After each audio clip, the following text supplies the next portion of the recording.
36 години. През далечната 1979 година композиторът Борис Карадимчев, или както ние сега си го наричаме, Папа, кръщава хора, който се състои от не повече от 10-15 деца. Днес ние сме доста повече, както Ирена каза, отзад на трансперанта сме снимани всички. Това са около 100 деца на различна възраст, от 4 до 18 годишни. Една 18 годишна. Тя е тук сега с нас.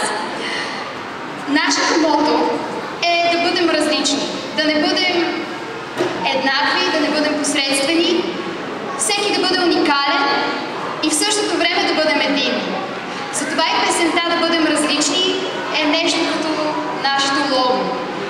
Чуйте я! Тя е музика на Борис Карадимчев. Да бъдем различни.